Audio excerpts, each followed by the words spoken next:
O episódio, que começou como uma suposta tarifa de segurança nacional aplicada aos metais canadenses, evoluiu para uma batalha comercial de 22 bilhões de dólares. A medida adotada pelo presidente dos Estados Unidos, Trump, provocou a retaliação mais contundente já vista por parte do Canadá. Um ataque tarifário de 50% direcionado às exportações americanas. O impacto pressiona cadeias de suprimentos de automóveis, bebidas e tecnologia. Enquanto a indústria de veículos elétricos enfrenta novos entraves e a temperatura política sobe nos dois lados da fronteira, o conflito ultrapassa o campo das tarifas. Trata-se de um teste de resiliência industrial e de músculo geopolítico. Do metal ao caos. Como a seção 232 acendeu o pavio. A tensão começou a se intensificar em março, quando o presidente Trump recorreu à seção 232 para impor uma tarifa de 50% sobre o aço e o alumínio canadenses, justificando a medida com argumentos de segurança nacional. Oficialmente, o foco seria conter o aço chinês redirecionado via Canadá, mas memorandos vazados mostraram que a verdadeira preocupação era a mudança de origem, e não o próprio Canadá. Para Ottawa, aquilo soou como uma emboscada econômica camuflada de discurso defensivo. A reação inicial foi moderada. O governo anunciou um fundo de apoio de 3,5 bilhões de dólares canadenses para empresas domésticas como Celco e Rio Tinto. Porém, os preços dispararam. O aço canadense em bobinas laminadas a quente ultrapassou o valor americano em 308 dólares por tonelada, pressionando orçamentos de construção e elevando custos de chassis automotivos. Em junho, empresas de Ontário e da Colômbia Britânica já recorriam a empréstimos emergenciais. Então veio o ponto de ruptura. Durante uma sessão confidencial no gabinete instalado na ala radial, o primeiro-ministro Mark Carney autorizou a retaliação total. Uma tarifa de 50% sobre 22 bilhões de dólares em exportações dos Estados Unidos. O vazamento ganhou as manchetes em poucas horas, sacudindo a Bay Street e desencadeando um frenesi de lobby em Washington. Não era apenas comércio. Era um reposicionamento geopolítico, com o Canadá estabelecendo uma linha firme na areia, carregada de aço. E as tarifas eram apenas o primeiro movimento de uma estratégia muito mais sofisticada. O contra-ataque de Carney. Tarifas transformadas em ofensiva científica. A resposta canadense não se limitou à retaliação proporcional. Foi uma manobra planejada, construída sobre dados de carbono, cálculo político e estratégia industrial. Em vez de reagir de forma impulsiva, Carney mudou o terreno do jogo, adotando uma abordagem ancorada em ciência e valores.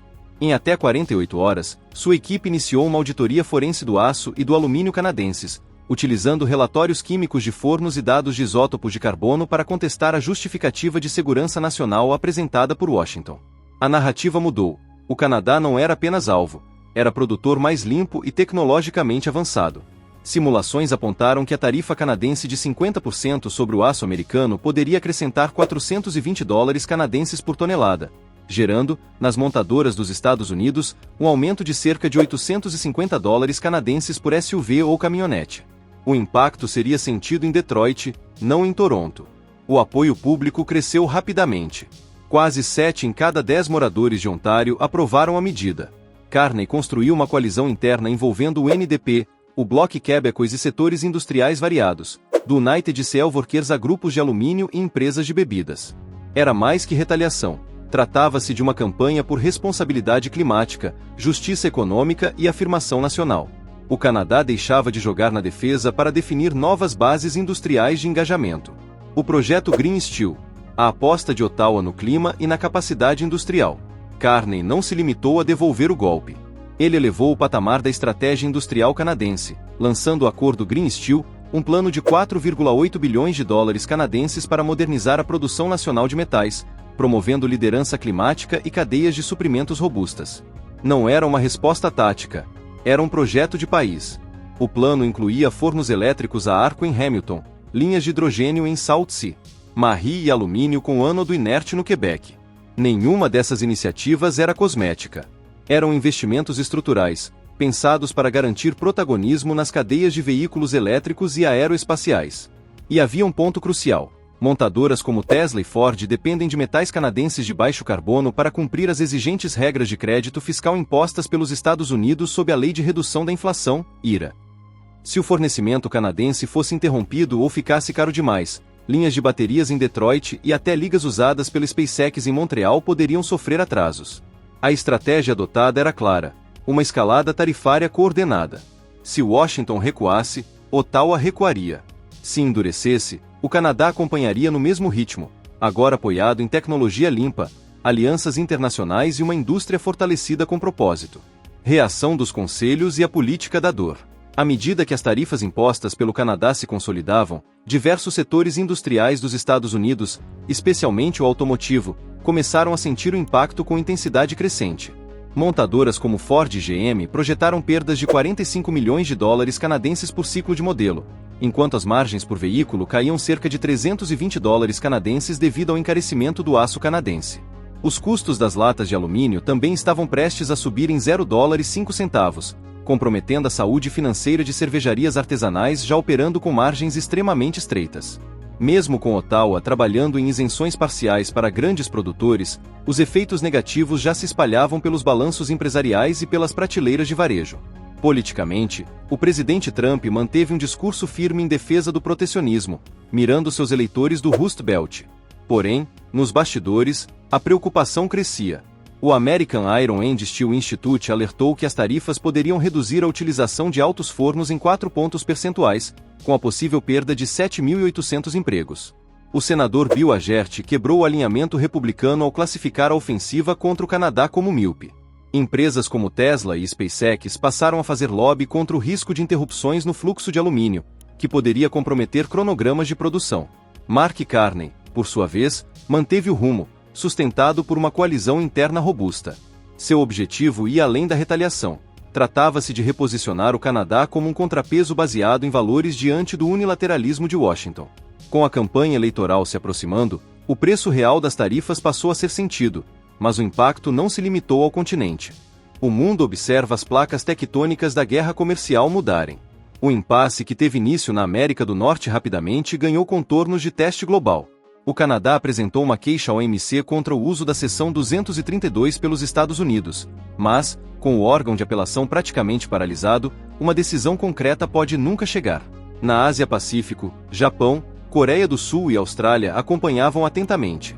Todos haviam sofrido com tarifas de aço impostas anteriormente pelos Estados Unidos, e o contra-ataque de 50% liderado por Ottawa surgia como possível modelo de resistência contra o protecionismo norte-americano. A China aproveitou a divisão ocidental. Enquanto Estados Unidos e Canadá travavam uma disputa de alta intensidade, Pequim redirecionou o aço por rotas via Cazaquistão e corredores comerciais eurasianos, ampliando discretamente sua participação de mercado. O efeito cascata atingiu também o ecossistema tecnológico. A Gigafactory da Tesla em Berlim passou a considerar alumínio vindo da Indonésia, opção mais poluente que pode comprometer créditos fiscais verdes na Europa e nos Estados Unidos. A SpaceX, altamente dependente do alumínio aeroespacial produzido em Montreal, enfrentou atrasos que podem empurrar atualizações da Starship para 2026. Em resposta, o Canadá lançou uma ofensiva global de relações públicas, apresentando-se como a parte responsável na disputa. E sob essa narrativa emergia uma verdade mais profunda. O confronto já não era sobre metais, mas sobre a arquitetura do comércio futuro, moldada por clima, tecnologia e tensões geopolíticas crescentes. O veredito de um impasse com borda de aço. A disputa tarifária originalmente centrada no aço se transformou em um jogo de xadrez industrial de alto risco. A contratarifa de 50% implementada pelo Canadá ultrapassou o mero ato de retaliação. Foi uma estratégia abrangente, combinando política climática, resiliência econômica e sinalização geopolítica. Mark Carney utilizou o conflito para projetar o Canadá ao centro do debate internacional, integrando ambições de tecnologia limpa a uma política comercial assertiva. Do outro lado, o presidente Trump apostou no protecionismo clássico, buscando galvanizar trabalhadores industriais. Mas, à medida que custos se acumulam para montadoras, fabricantes de bebidas e empresas aeroespaciais, a eficácia desses slogans começa a ser questionada. A América do Norte encontra-se agora em uma encruzilhada: avançar rumo a um futuro industrial alinhado ao clima ou insistir em estratégias de soma zero que oferecem ganhos rápidos, mas riscos prolongados. O ponto central permanece. A estratégia do Canadá representa um novo paradigma de comércio inteligente ou apenas ruído diplomático? Tarifas verdes podem remodelar cadeias globais de suprimentos ou apenas amplificar o caos? E, no fim das contas, qual aposta se mostrará correta? O capitalismo climático de Carney ou o manual protecionista de Trump? E você, o que pensa sobre isso? Deixe sua opinião nos comentários. Para continuar atualizado, veja o vídeo a seguir, tenho certeza que será perfeito para você.